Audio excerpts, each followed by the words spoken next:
நித்ரா பயனாளர்கள் அனைவருக்கும் இனிய வணக்கம். இன்று 2025 வருடம் ஜனவரி மாதம் 12ஆம் தேதி, குரோதி வருடம் மார்கழி மாதம் 28ஆம் நாள் ஞாயிற்றுக்கிழமை. யாரை வழிபடலாம்? சூரிய நாராயணனை வழிபட தடைகள் விலகி சுறுசுறுப்பு அதிகரிக்கும். இன்றைய நாள் யாருக்கு சாதகம், யாருக்கு பாதகம் பார்க்கலாம் வாங்க.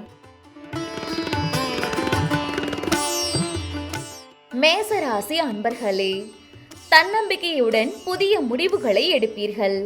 அதிகார பதவிகளில் இருப்பவர்களின் ஒத்துழைப்புகள் கிடைக்கும்.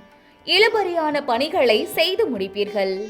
விளையாட்டு விஷயத்தில் ஆர்வத்துடன் கலந்து கொள்வீர்கள்.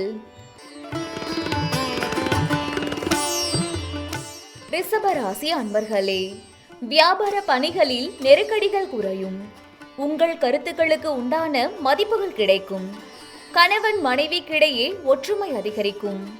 நீண்ட நாள் பிரச்சனைகளுக்கு தெளிவுகள் பிறக்கும். மிதுன ராசி அன்பர்களே, குணநலன்களில் சில மாற்றங்கள் காணப்படும். எதிர்பாராத சில பயணங்கள் மூலம் தூக்கமின்மையும் சோர்வும் ஏற்படும். அதிகார பொறுப்பில் இருப்பவர்கள் பேச்சுக்களில் கவனம் வேண்டும்.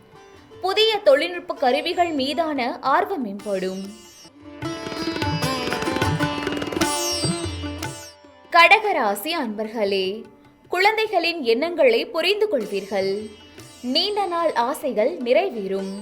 உத்தியோகத்தில் நெருக்கடியான சூழ்நிலைகள் இருந்தாலும் ஒத்துழைப்பு ஏற்படும். விருப்பமான பொருட்களை வாங்கி மகிழ்வீர்கள். சிம்ம ராசி அன்பர்களே, மனதில் இருந்து வந்த கவலைகள் நீங்கி புத்துணர்ச்சி உண்டாகும். எதிர்காலம் தொடர்பான எண்ணங்கள் உண்டாகும். வியாபார பணிகளில் புதிய முதலீடுகள் அதிகரிக்கும். உத்தியோகத்தில் பொறுப்புகள் அதிகரிக்கும். கன்னிராசி அன்பர்களே, குடும்பத்தில் அமைதி உண்டாகும். பாதியில் நின்ற பணிகளை செய்து முடிப்பீர்கள். விலகி சென்றவர்கள் விரும்பி வருவார்கள். சுபகாரிய முயற்சிகள் கைகூடும். துலாம் ராசி அன்பர்களே, உத்தியோக பணிகளில் பொறுப்புகள் அதிகரிக்கும். மாமன் வழி உறவுகளிடம் அனுசரித்து நடந்து கொள்ளவும். வெளிநாட்டு தொடர்புகள் மூலம் அலைச்சல் ஏற்படும். கால்நடைகளிடம் கவனம் வேண்டும். விருச்சக ராசி அன்பர்களே, குழந்தைகள் தொடர்பான செயல்களில் கவனத்துடன் இருக்கவும். பலதரப்பட்ட சிந்தனைகளால் மனதளவில் குழப்பம் உண்டாகும். தனிப்பட்ட விஷயங்கள் பகிர்வதை தவிர்க்கவும். சமூக பணிகளில் விவேகத்துடன் செயல்படவும்.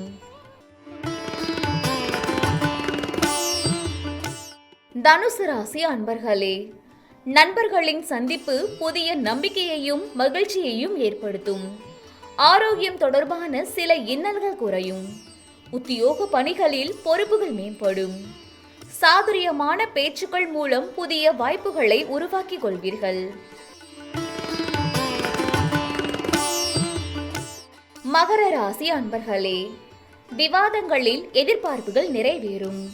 பழைய பிரச்சனைகள் குறையும். வியாபாரத்தில் சில மாற்றங்களை செய்வீர்கள். உத்தியோக பணிகளில் புதிய வாய்ப்புகள் கிடைக்கும். கும்பராசி அன்பர்களே, மனதில் நினைத்த காரியங்கள் நிறைவேறும். குழந்தைகளின் கல்வி குறித்த சிந்தனை அதிகரிக்கும். செலவுகளின் தன்மைகளை அறிந்து செயல்படுவீர்கள். வேலையாட்களின் ஒத்துழைப்பு அதிகரிக்கும். மீன ராசி அன்பர்களே, குடும்ப உறுப்பினர்களின் எண்ணங்களை புரிந்து கொள்வீர்கள். சிறு மற்றும் குறுந்தொழிலில் ஆதாயம் மேம்படும். வெளியூர் பயணங்கள் மூலம் மதிப்பு அதிகரிக்கும். மாறுபட்ட அணுகுமுறைகள் மூலம் எண்ணியதை நிறைவேற்றிக் கொள்வீர்கள்.